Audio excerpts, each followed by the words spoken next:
Voltamos a apresentar Inclusão e Saúde. Estamos de volta com Inclusão e Saúde e agora para falar sobre terapia ocupacional. O que é isso efetivamente? Quais são as principais funções desta atividade relacionada à área da saúde? Quem conversa com a gente é a terapeuta ocupacional Ana Evelyn. Bem-vinda ao nosso programa, Ana. Obrigada. O que a gente sempre trouxe aqui de informação no programa sobre este aspecto é tentar desmistificar ou esclarecer para a população quais são os principais papéis que são desenvolvidos por essa atividade e a importância dela no tratamento, sobretudo, da pessoa com deficiência. Porque a Ana, inclusive, é terapeuta ocupacional da APAE de Aracaju. Isso. Então, inicialmente, de um modo geral, qual é o papel da TO, como é conhecida, nesse desenvolvimento da pessoa com deficiência? Então, a terapia ocupacional, como um ramo da saúde, uma profissão do campo da saúde, ela lida com as disfunções que prejudicam o desempenho ocupacional das pessoas. Daí o nome de terapia ocupacional, Então, o indivíduo que tenha algum tipo de disfunção, seja cognitivo, sensorial, de diversos tipos, vestibular, tátil, visual, de algum comprometimento motor ou algum desajuste social e emocional, ele se encaixa como um perfil, como um público da terapia ocupacional. Então, nós vamos intervir diretamente nessas disfunções que estão prejudicando esse desempenho ocupacional para tornar esse indivíduo mais independente possível e para melhorar sua qualidade de vida. Então, de um modo geral, é isso que a terapia ocupacional faz. A grosso modo, com base no que você está explicando também, pode-se dizer que não só as pessoas que têm algum tipo de deficiência declaradamente ou comprovadamente, mas qualquer outra pessoa dita normal, aí que de repente apresenta alguma disfunção, ela deve, de algum modo, ser acompanhada por uma TO. Exatamente. Qualquer pessoa que acredite não se encaixar nos papéis ocupacionais. E o que são os papéis? O que você desempenha no seu dia a dia, Se você trabalha, se você é um filho, se você estuda. Então, se você não está desempenhando esse papel, você deve, então, procurar um terapeuta ocupacional que nós vamos te avaliar e ver o porquê você não está conseguindo desempenhar. Porque pode ser um problema motor, um problema orgânico, digamos assim, mas também pode ser algo no seu contexto social que esteja te prejudicando e te impossibilitando de ser uma pessoa mais independente. A avaliação é clínica? A avaliação clínica. Nós fazemos uma avaliação clínica, fazemos tanto do sujeito quanto do seu ambiente. No caso das crianças, nós também podemos avaliar o seu contexto educacional, a sua escola, ver o que está tendo ali de inclusão e o que não está tendo de inclusão, e o que poderia estar facilitando e auxiliando essa criança, por exemplo. Agora, no caso das pessoas com deficiência, como acontece na APAE de Aracaju, como é que é feito o trabalho? Porque eu sei que existem vários mecanismos. Sim. Eu já tive a oportunidade de conversar com a outra terapeuta ocupacional, a Valesca Dória, e outros profissionais da área, já li um bocadinho sobre isso, e eu já observei que existem essas ferramentas, que elas são necessárias e são trabalhadas por o desenvolvimento da pessoa com deficiência. Mas qual é a função das principais ferramentas? Quais são as funções dessas principais ferramentas? Então, dentro da APAE, nosso maior público certamente são as crianças e os adolescentes. A terapia ocupacional, ela considera para a criança o brincar e o desempenho escolar como as principais ocupações dessas crianças. E, geralmente, as crianças que chegam lá, os nossos pacientes, os assistidos, eles apresentam, sim, um grande comprometimento no brincar e no seu desempenho educacional, seu desempenho escolar. Então, a gente vai usar o brincar, principalmente, como meio, como recurso principal, como a nossa ferramenta, como também o nosso objeto final, como o nosso objetivo final. Então, nós avaliamos, geralmente tem uma avaliação clínica que é construída por nós, os 3 terapeutas ocupacionais que compõem a APAE hoje, Nós utilizamos essa avaliação, a depender da criança, utilizamos alguns instrumentos padronizados e fazemos o plano de tratamento dessas crianças, desses pacientes, e aí seguimos com as intervenções. Diferente de algumas outras terapias, a TO lá é apenas uma vez por semana, em decorrência da grande demanda, Mas nós, durante esses 30 minutos de sessões, aplicamos técnicas, modelos, né, que não obrigatoriamente é exclusivo da terapia ocupacional, e utilizamos sempre a atividade. Então, a atividade terapêutica, ela é, sem dúvida, o nosso principal recurso. É através da atividade que a gente busca exprimir o máximo de habilidades daquela criança, né, a partir do seu fazer naquela atividade, para que ela consiga, então, desenvolver o que está faltando nela. Seja aspectos motores, cognitivos ou sensoriais. Tá, claro que não precisa citar nomes, mas para ficar mais compreensível ainda para o público que é leigo, a gente não tem, né, muito essa lida, né, para as pessoas que não têm muito contato. Dê um exemplo assim de uma criança ou uma adolescente, alguém que de repente já foi atendido e que naquele período, naquele momento, você passou a adotar uma prática X ou Y e que aquilo fez com que ela desenvolvesse assim ou da melhor maneira possível. Tem várias crianças são assim, muitas, né?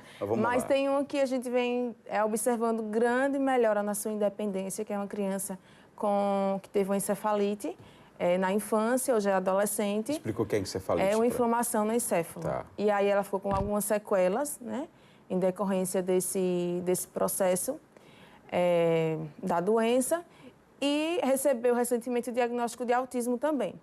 Então, quando ela chegou até mim, ela era bem, assim, dependente da sua genitora em várias atividades de vida diária. E o pedido da mãe foi que eu trabalhasse com ela a alimentação independente. Ainda bem que as mães da APAE, elas compreendem muito bem o que é a terapia ocupacional. Raramente uma mãe não conhece o papel da TO, até porque seus filhos fazem acompanhamento há muitos anos. Então, elas são bem objetivas no que elas querem.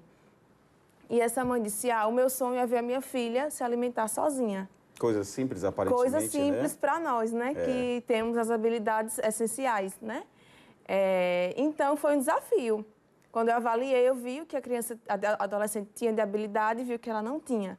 E com base no que ela tinha de habilidade, eu utilizei para fazer ela ser independente nessa atividade que a mãe, então, solicitou. Então, eu trabalhei força muscular, membro superior com ela, antes de começar um treino propriamente dito de um AVD, que é a alimentação independente. Então, eu trabalhei aspectos cognitivos de compreensão, de como você fazer a alimentação, porque não é só aspecto motor que importa, também cognitivo e sensorial, né? A gente que faz no automático não percebe o tanto de habilidade que a gente precisa. Mas quando a gente vê alguém que não consegue, que a gente observa como é difícil e complexo, né? Exige várias tarefas, né, para chegar a uma alimentação. Então, nós decidimos fazer uma adaptação, uma tecnologia assistiva, para que ela conseguisse, então, completar a atividade com as habilidades que faltavam.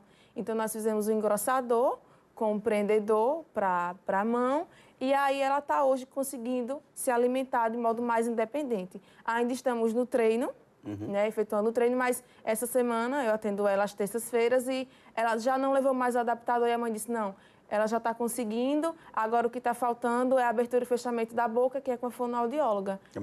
E eu cheguei a atender com a fono, inclusive. É o trabalho multidisciplinar. Eu queria que você pudesse até explicar um pouco sobre isso, porque a terapia ocupacional, pelo que a senhora está dizendo, pelo que a gente já buscou de conhecimento, ela tem as suas funções, seus propósitos, como qualquer outra área. Mas, naturalmente, eu acho que na maioria dos casos, né, tem o trabalho que é feito multidisciplinar. No caso da APAE, concretamente falando, que não deve ser diferente de outras entidades, de outros lugares que atuam com esse mesmo objetivo. Como é que funciona esse trabalho multidisciplinar? Ou seja, várias outras áreas se envolvendo para atingir o mesmo foco. Então, a APAE, ela tem uma característica muito positiva, né, de um centro de reabilitação, que é a multidisciplinaridade.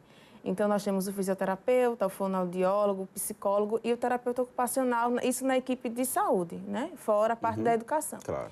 Então, nas discussões de caso que nós temos lá, e ainda nos intervalos que a gente sempre discute sobre os pacientes, conversamos entre nós, né, sobre a demanda e a necessidade que um determinado paciente ele requer. Então, eu posso chegar para o fisioterapeuta e dizer, você atende tal paciente? Atendo. Eu estou precisando que você trabalhe um pouco mais de força muscular com ele, de equilíbrio. Porque lá, se o paciente já vem com essa demanda trabalhada na fisioterapia, eu já facilito o meu lado e eu posso passar para uma outra etapa que eu teria que cumprir um pouco mais tardiamente se não fosse aquela fase. que a físio contribuiu. Ou no caso de alguns treinos, eu sempre convido os colegas para participarem comigo. Por exemplo, a fonoaudióloga é uma parte essencial, assim, para mim, né? Que sempre que eu vou fazer treinos de AVDs, eu convido algum fonoaudiólogo, que é o terapeuta daquele paciente, para participar junto comigo. Né? O psicólogo também, a psicóloga, ela sempre atende comigo alguns pacientes, e assim a gente vai discutindo e tende, né, a oferecer o maior e a melhor qualidade de tratamento e de assistência àquele paciente. Você já falou em 2 momentos o termo AVD, né? E eu conheço como atividade da vida diária. É isso. É essa a proposta. Queria que você explicasse um pouco como é que a TO atua diretamente, porque para quem não conhece muito o termo, lá na APAE, por exemplo, você tem uma casa, tem um cômodo, que é como se fosse uma casa, com equipamentos básicos, né? Som, sofá e tal, para fazer com que a pessoa com deficiência ela desenvolva atividades tidas como convencionais, né? Normais, convencionais. Como é que funciona isso, para a gente concluir? Então, a AVD, né? A atividade de vida diária, são as atividades que nós fazemos no nosso dia a dia. Que para a gente é bem simples, exatamente, né? E que depende única e exclusivamente de nós. Né? Então, é a mobilidade, é a alimentação, é o vestuário, que é o vestir, despir, é você conseguir ir lá no guarda-roupa, escolher uma roupa, se vestir. É a higiene pessoal, que envolve higiene oral, pentear cabelo, barbear. Né? São essas as atividades que a gente desenvolve durante o nosso dia. E como eu falei, às vezes, em decorrência de alguma doença genética, né, algum trauma ao longo da vida, a pessoa para de exercer essa atividade. Então, é basicamente isso.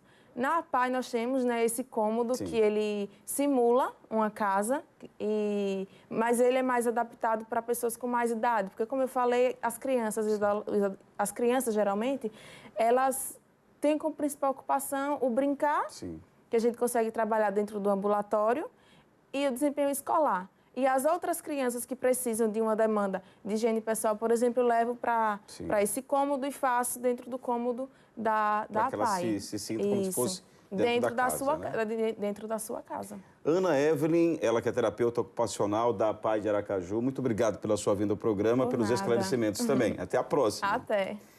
Viu como é importante você estar ligado aqui no nosso Inclusão e Saúde? Estas são informações de uma área, né, da saúde, que são trazidas ou foram trazidas, melhor dizendo, pela terapeuta ocupacional. E que é da APAE Aracaju, que é a entidade que mantém este programa, que produz o Inclusão e Saúde. Uma maneira a mais da gente divulgar as informações da nossa instituição. E se você pode, se você tem condição, ajude então a APAE de Aracaju, né? Tanto ligando para lá, quanto também pelas redes sociais, interagindo, querendo saber como você pode contribuir, doando dinheiro mesmo, alimento, o que você puder. A APAE de Aracaju faz tudo isso gratuitamente para a sociedade. Se você tem interesse em ajudar, liga para o 3205-4600 ou então entra nas nossas redes sociais, você vai ter mais informações de como ajudar. apaearacaju.org.br é o nosso endereço eletrônico. Você pode ir para as redes sociais, no Facebook, facebook.com/apaearacaju, no Instagram, @apaearacaju, e no canal do YouTube, que está bombando lá, graças à sua audiência. Você procura APAE Aracaju, claro, você procura lá, youtube.com/apaearacaju. Nós vamos a um rápido intervalo e na volta mais uma parte do nosso programa. Até já. Estamos apresentando Inclusão e Saúde.